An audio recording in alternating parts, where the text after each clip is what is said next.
অমাবস্যার নিকষ কালো রাত।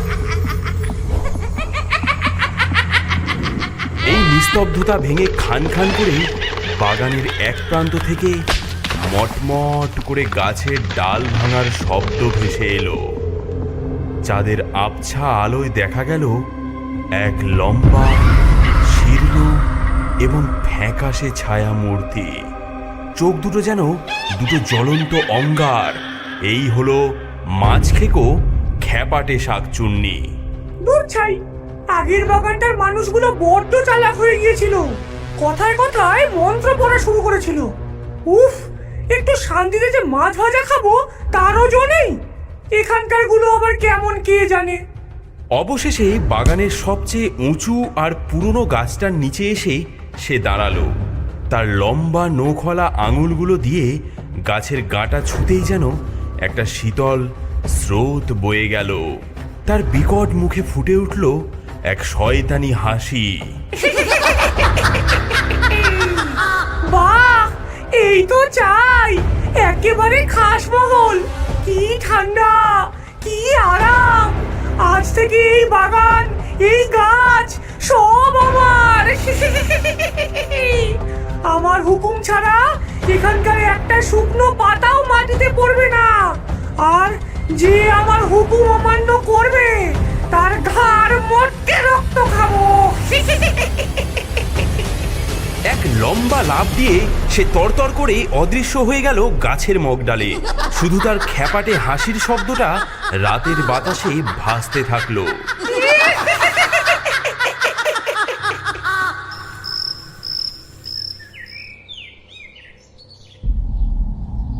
তারক, এ কেমন পচা মাছের গন্ধ রে বাবা, গা গুলিয়ে উঠছে।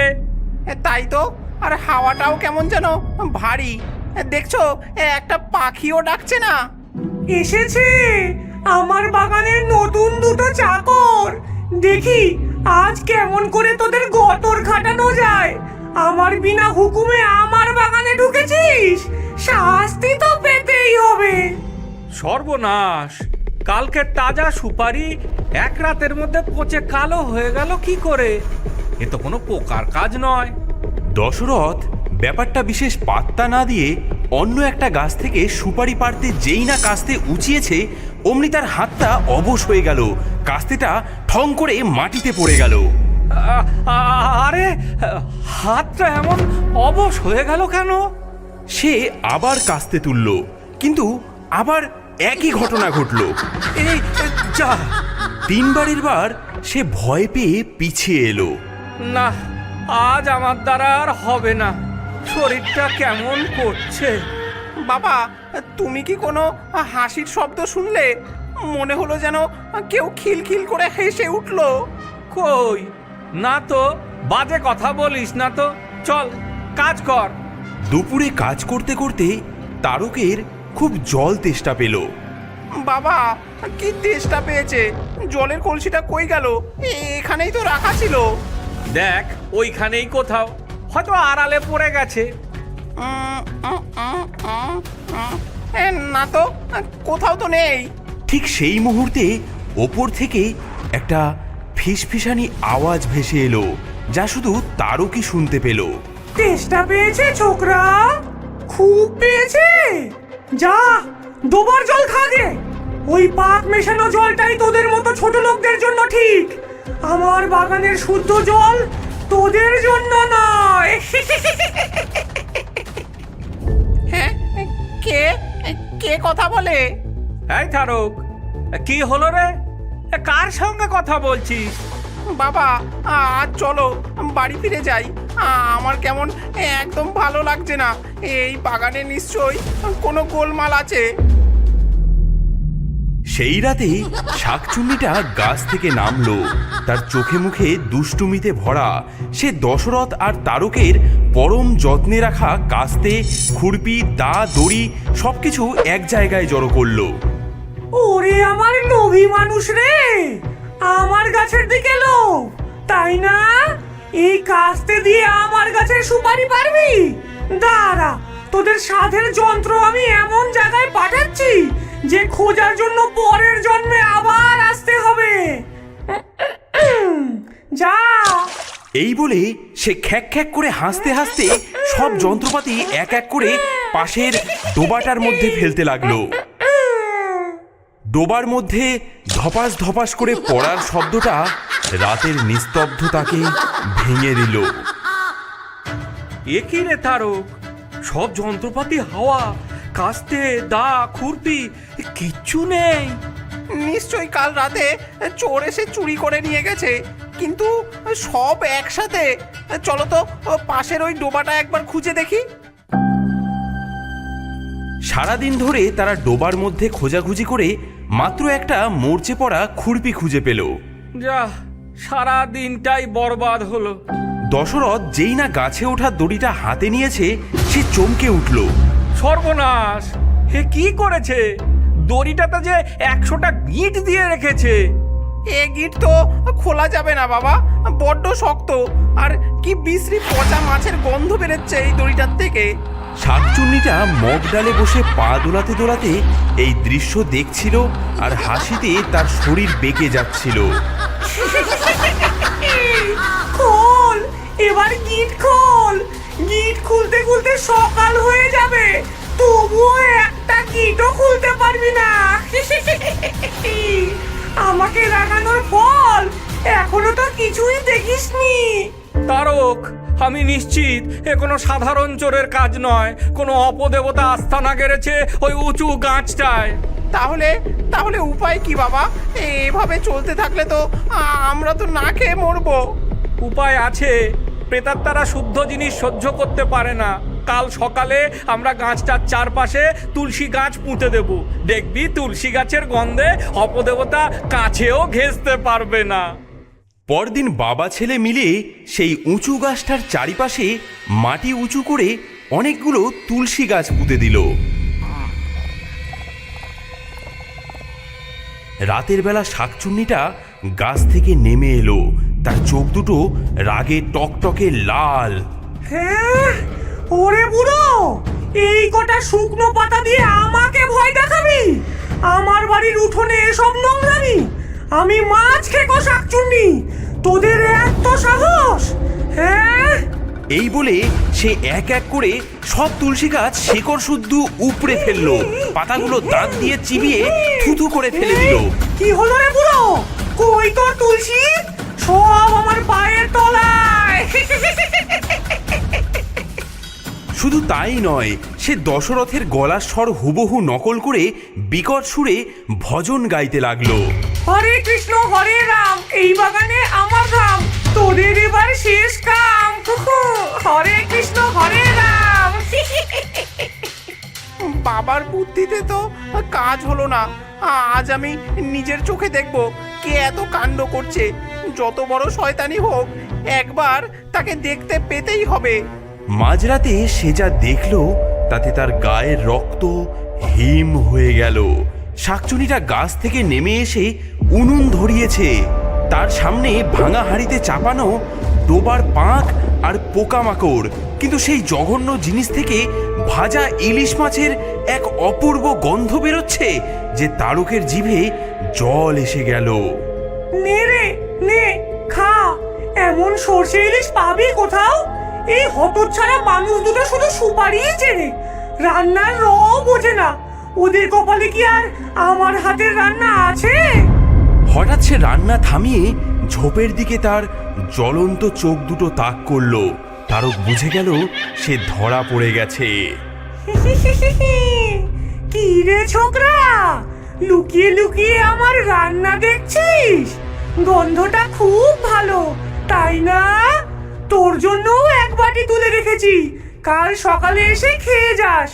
না এলে কিন্তু আমি তোর ঘরে গিয়ে দিয়ে আসবো, মনে থাকবে তো? এই সরাসরি হুমকিতে তারক আর এক মুহূর্ত দাঁড়ালো না সেখানে। সে পড়ি কি মরি করে বাড়ির দিকে দৌড় দিল। পেছনে শাকচুন্নির অট্টহাসি প্রতিধ্বনিত হতে থাকলো।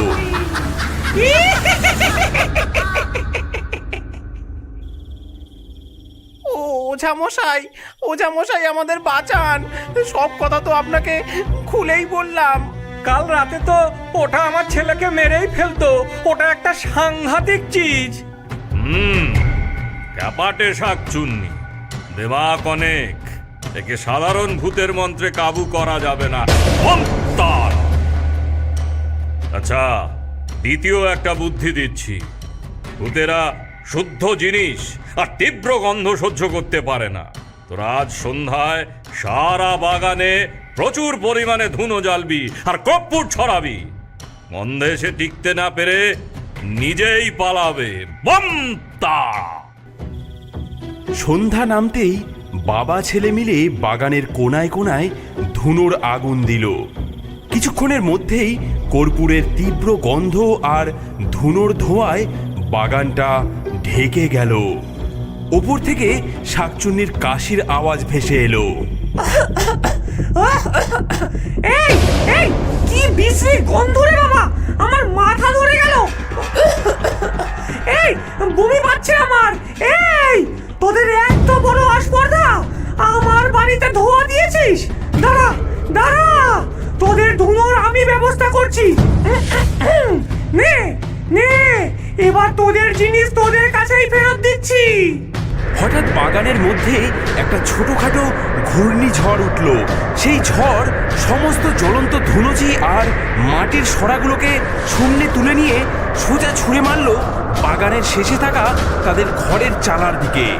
হ্যাঁ, সর্বনাশ বাবা, ওই দেখো ধুনুচিগুলো উড়ছে আর আমাদের ঘরের দিকেই আসছে। হ্যাঁ, সর্বনাশ! চালে আগুন লেগে যাবে।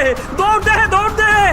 বাবা ছেলে নিজেদের ঘর বাঁচানোর জন্য দৌড়াদৌড়ি শুরু করলো। শাকচুন্নিটা ওপর থেকে এই দৃশ্য দেখে অট্ট হাসিতে ফেটে পড়ল। কি কেমন লাগে?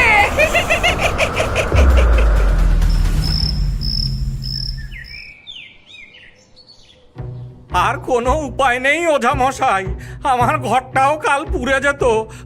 দুবার হারলাম আমরা। বুঝেছি, একে ভয় দেখিয়ে লাভ নেই, ওকে অপমান করতে হবে। বঙ্কাল! ওর সবচেয়ে বড় দুর্বলতা হলো ওর মাছের লোভ আর প্রচন্ড দেমাক। আমরা সেই দুর্বলতাতেই শেষ ঘা দেব। বঙ্কালি! শোন, আমি যা বলছি তাই কর।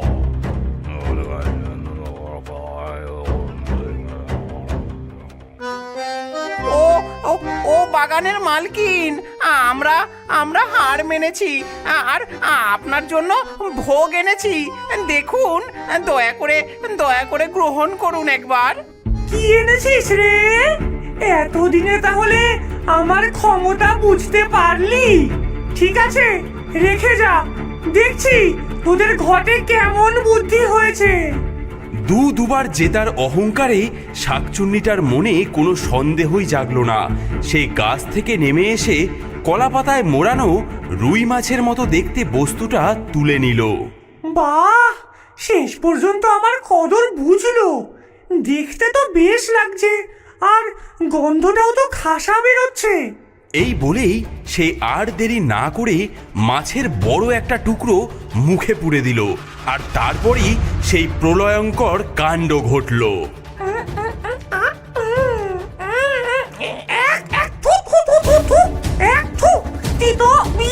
কি জঘন্য জিনিস এটা! নিম আর করলার মারাত্মক তেতো সাথে তার চোখ মুখ বিকৃত হয়ে গেল। সে পাগলের মতো মাটিতে গড়াগড়ি খেতে খেতে চিৎকার করতে লাগলো।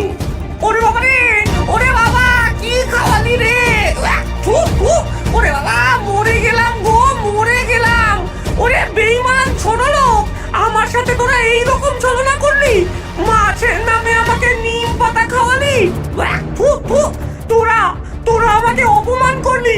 আমি এই শাকচুন্নিকে, যার নামে বাঘে গরুতে এক ঘাটে জল খায়, তাকে কিনা তেতো পাতা খাওয়ালি?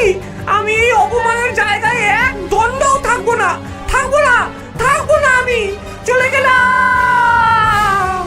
তার সমস্ত অহংকার, সমস্ত দিমাগ যেন এক মুহূর্তে ধুলোয় মিশে গেল। ভয় দেখিয়ে আগুন লাগিয়ে যাকে তাড়ানো যায়নি, সামান্য তেতোর স্বাদ তাকে চরম অপমান করলো। আমি যাচ্ছি, তবে তোদের এই তেতো নিম পাতা খাওয়ানোর সেই থেকে সুপুরি বাগানটা শান্ত। তারক আর দশরথ বুঝেছিল সবচেয়ে বড় শয়তানেরও সবচেয়ে তুচ্ছ কোনো দুর্বলতা থাকে, শুধু সেটা খুঁজে বার করার মতো বুদ্ধি আর সাহস থাকে।